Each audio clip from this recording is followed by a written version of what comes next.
जोर भी हो, फिर भी हर बंदा मोमिन के ज़िम्मे ये फ़र्ज़ है, ये कर्ज़ है, ये वाजिब और लाजिम है कि सैय्यदज़ादा जो सामने आ जाए उसके किरदार को नहीं देखना, उसकी निस्बत को देखना है, उसके अमल को नहीं देखना, उसके कसब को नहीं देखना, उसके नस्ब आली को देखना है और नस्ब का या करते हुए उसकी ताज़ीम बजा लानी है। और सिर्फ यहाँ तक ये बात महदूद नहीं हुई, बल्कि आगे चलिए तो हिंदुस्तान के अंदर एक अजीम शख्सियत इमाम अहमद रज़ा खान बरेलवी रहमतुल्लाह अलैह, जिनकी तारीर और जिनकी शायरी के एक एक लफ्ज़ से, एक एक हर्फ से इश्क़ मुस्तफ़ा के सोते फूटते हैं, वो इमाम अहमद रज़ा खान बरेलवी रहमतुल्लाह अलैह जो 1, 2, 3, 4, 5 इल्म पर नहीं बल्कि 120 उलूम पर कामल दस्तरस रखते थे, जिनके पास एक आध इल्म आ जाए वो कहीं पे खड़े नहीं होते, वो तरह तरह के वो कलाबाजियाँ खाते हैं, मगर 120 उलूम हासिल करने के बाद उनकी शान ये थी कि पूरा हिंदुस्तान उन्हें मुजद्दिद मानता था और पालकी में बिठाकर हर जिधर जाना होता तो पालकी में बिठाकर लोग ले जाते। एक दफ़ा पालकी में बैठे हैं और पालकी जब चली तो फ़ौरन इमाम अहमद रज़ा खान बरेलवी रहमतुल्लाह अलैह आपने बुलंद आवाज़ से कहा पालकी यहीं पे रख दो। पालकी ज़मीन पे रखवाई और रख कर पूछा कि पालकी ना उठाना, पहले ये बताओ तुम में से सैय्यदज़ादा कौन है, तुम में से सैय्यदज़ादा कौन है। जब आपने बार बार पूछा तो एक मज़दूर ने अपना माथा साफ करके सर को झुका कर कहा कि ए इमाम अहमद रज़ा, मजदूरी ली जाती है, तनख्वाह दी जाती है, मज़दूरों से ज़ातें नहीं पूछी जाती, अगर पूछ ही लिया है तो सुने मैं सैय्यदज़ादा हूँ, मैं खून मुस्तफ़ा से ताल्लुक़ रखता हूँ। ये बात जब उसने की, जब सैय्यदज़ादे की ज़ुबान से इतना जुमला सुना, फ़ौरन इमाम अहमद रज़ा खान बरेलवी रहमतुल्लाह अलैह की आँखों में अश्कों की लड़ी लग गई। जब अश्कों की बरसात हुई फ़ौरन कदमों में पड़े और अर्ज़ किया कि ऐसे सैय्यदज़ादे मुझे माफ़ करना, मैं जब पालकी पे सवार हुआ तो मुझे खूने मुस्तफ़ा की खुशबू आई, मेरा यकीन था कि पालकी उठाने वालों में से कोई सैय्यदज़ादा है,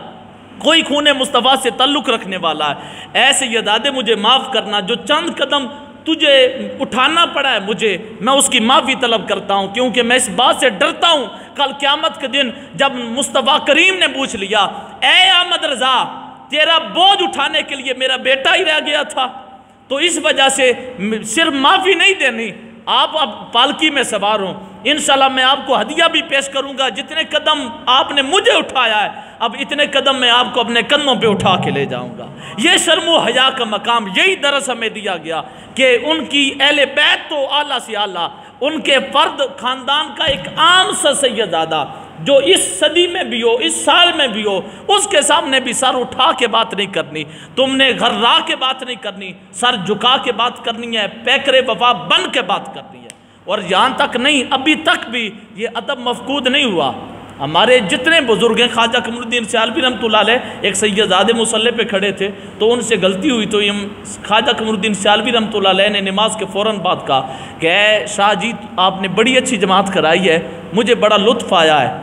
आप ये 100 रुपये हदिया कबूल फरमाएँ क्योंकि आपने किरात अच्छी की है और मेरा दिल करता है कि ये जो आपने 4 रकात फ़र्ज़ पढ़ाए हैं दोबारा पढ़ा दें। तो शाह जी कहने लगे पता मुझे भी था कि मैंने फ़र्ज़ में से गलती की है, जिसकी सजदा साफ नहीं होता दोबारा नमाज पढ़ी जाती है, मगर आपने इतना खूबसूरत तरीके से मुझे बता दिया है कि गलती हुई है। अगर सीधा बता देते कि आपकी जमात में गलती हुई है तो फिर भी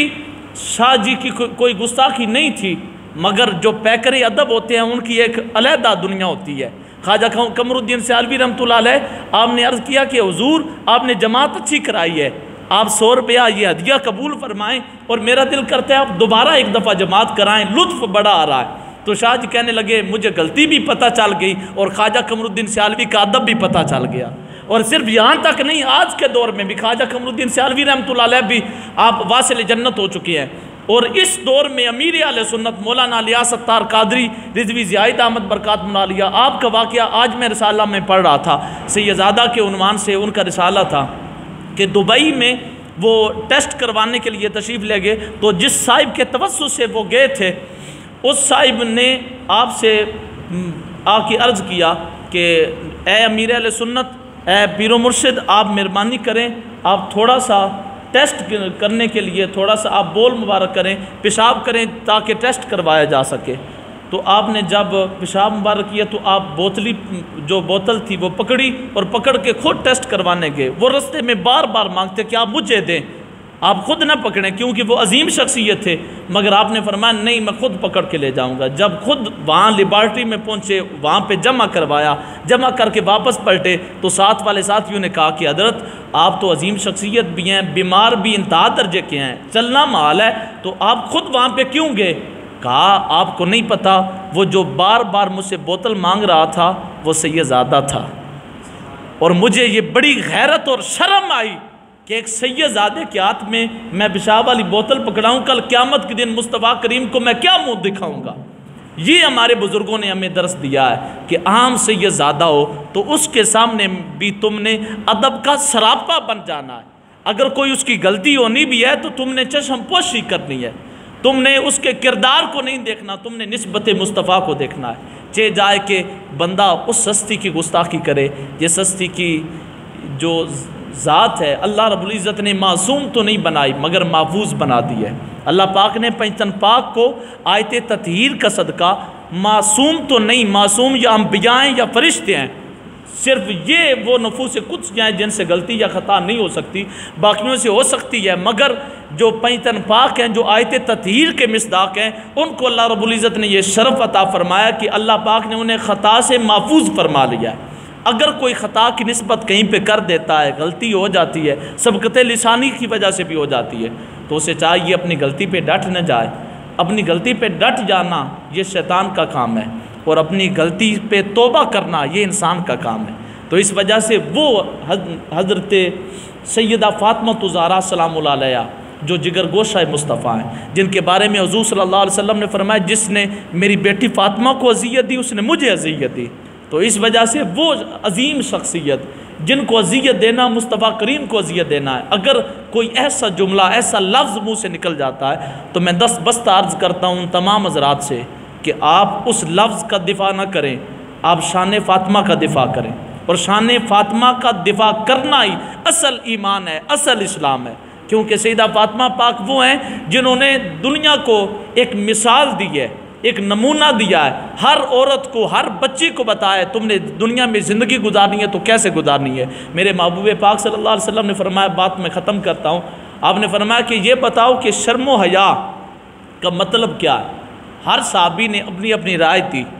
और हुज़ूर सल्लल्लाहु अलैहि वसल्लम ने फरमाया कि बेशक घर वालों से मशवरा करके आओ। तमाम ने मशवरे दिए, जवाबात पेश किए, मगर हुज़ूर अकरम सल्लल्लाहु अलैहि वसल्लम ने फरमाया तुमने शर्म व हया का